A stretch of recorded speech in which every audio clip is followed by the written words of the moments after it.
इंसान के अंदर का डर कब उसके हिंसा में बदल जाए कुछ कहा नहीं जा सकता। आपने एक चीज देखी होगी कि कई बार जो इंसान जितना अंदर से डरा होता है वो बाहर से उतना ही ज्यादा हिंसक होता है। अंदर का डर जितनी जल्दी उसके दिमाग पे चढ़ता जाएगा वो उतना ही कम समय में उतना ही ज्यादा हिंसक होता चला जाएगा। और ऐसा नहीं है कि ये मैं किसी एक इंसान के बारे में कह रहा हूँ, ये आपको लगभग लगभग हर जगह दिख जाएगा। इंसानों के मामले में, अगर परिवार के मामले में, देश के मामले में, जानवरों के मामले में। और ऐसा नहीं है आज से, मतलब सदियों से पहले से ही आदि मानव मंदिर से बहुत डरा हुआ था, वो उतना ज़्यादा हिंसक था। जैसे जैसे इंसान के पास ताकत आती गई, पावर आती गई, वो पावर देखो किसी भी चीज़ की हो सकती है। वो शारीरिक पावर हो सकती है, वो पैसे की पावर हो सकती है, वो ज्ञान की पावर हो सकती है, वो किसी भी चीज़ की पावर हो सकती है। तो जैसे जैसे इंसान के पास पावर आती गई, ताकत आती गई, है ना, उसके अंदर से डर कम होता गया। ताकत से जहां जहां डर कम होता गया, डर कम होता गया तो इंसान अहिंसक होता चला गया। हम्म। अब इसका मतलब ये नहीं है कि सारे अहिंसक जो होते हैं वो उनके अंदर मतलब ताकत होती है, ऐसा नहीं है। क्योंकि जो बाहर से अहिंसक दिख रहा है, जिस जो हिंसा नहीं कर रहा है, वो भी तो दो कारणों से हो सकता है ना। या तो वो इतना ज्यादा डरा हुआ है कि उसके अंदर इतनी दमी नहीं है कि वो हिंसा कर सके, किसी को मार सके। क्योंकि हिंसा करने के लिए भी तो अंदर से एक ताकत चाहिए होती है ना, कि आप अपने डर को पार करके ये सोचो कि बस अब तो आड़े या पार और देखेंगे जो होगा, है ना। तो मतलब ये दोनों ही कॉम्बिनेशन हम देखते हैं कई बार। लेकिन फिर भी एक लिमिट के बाद जब डर एक लिमिट से ज्यादा हो जाता है तो इंसान हिंसक हो ही जाता है। जबकि अगर हम उसका उल्टा देखें कि जिस इंसान के पास ताकत होती है, तो जिस लिमिट पे आकर एक डरा हुआ इंसान हिंसक हो जाता है, लगभग लगभग उसी लिमिट पे एक ऐसा इंसान जिसके पास ताकत है वो अहिंसक ही बना रहता है। क्योंकि उसे पता है कि एंड वक्त पे अगर उसके ऊपर कोई चीज आ गई, कोई बात आ गई, तो वो निपट तो लेगा, है ना। तो जिसके पास जितनी ज्यादा ताकत है वो उतने ज्यादा समय के लिए अहिंसक रह सकता है। चांसेस हैं इस बात के। वो एक अलग बात है कि जब वो हिंसक होगा जिसके पास ताकत है, तो वो जितना अहिंसक था वो उससे कहीं ज्यादा हिंसा करेगा। क्योंकि पहले तो अहिंसक होके देख चुका है ना वो, पहले तो वो शांत होके देख चुका है ना। तो जब वो शांत दिमाग जिसके पास ताकत है, जब वो हिंसक बनेगा तो दुगनी मतलब तो वो दुगना हिंसक बनेगा, है ना।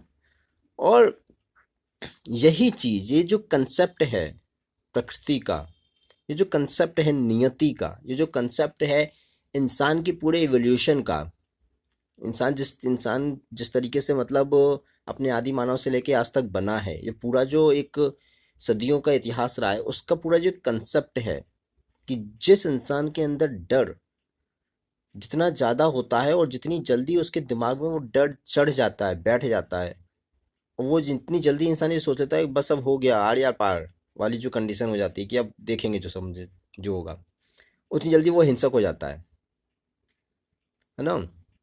आप इसे ऐसे भी देख सकते हैं कि बहुत सारे लोगों को, जब एक आम इंसान, एक आम आदमी की लाइफ में जब वो सिस्टम से कोई चीज़ मांगता रहता है ना, और वो नहीं मिलती है। ऐसा नहीं है, मैं ये नहीं कह रहा हूँ कि कोई मतलब वो फालतू की जो चीज़ मांग रहा है, जो उसके हक की जो चीज़ है, जब वो मांगता रहता है और जब भी उसे नहीं मिलती है तो कई बार हिंसक हो जाता है ना। अगर हम ग्लोबल लेवल पे देखें तो ग्लोबल लेवल पे क्या है, देखो अभी जैसे एक रूस यूक्रेन का वॉर चल रहा है।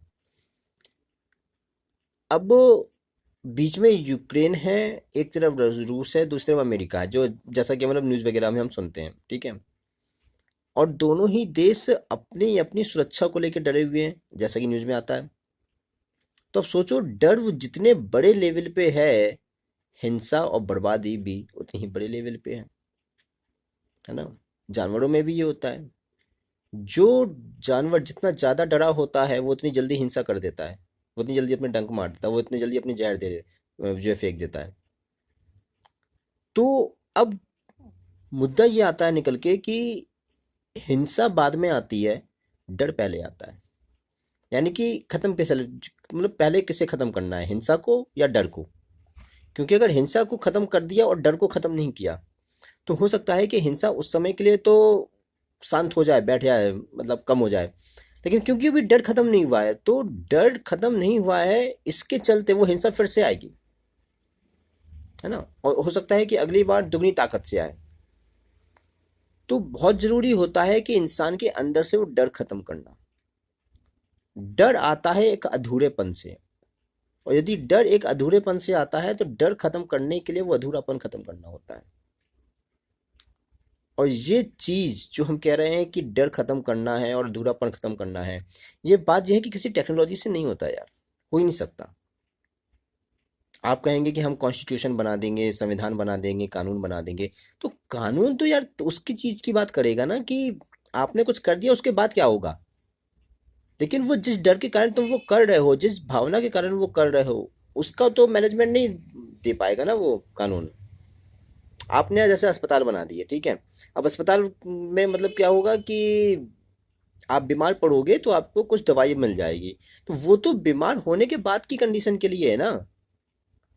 वो जो जिस डर के कारण आपको बीमारी पकड़ रही है, आप कमजोर पड़ रहे हो अंदर से, उसका क्या।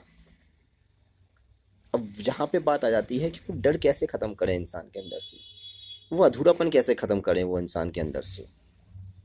इसके लिए एक माहौल बनाना पड़ता है, इसके लिए हमें जो है बात करनी पड़ती है।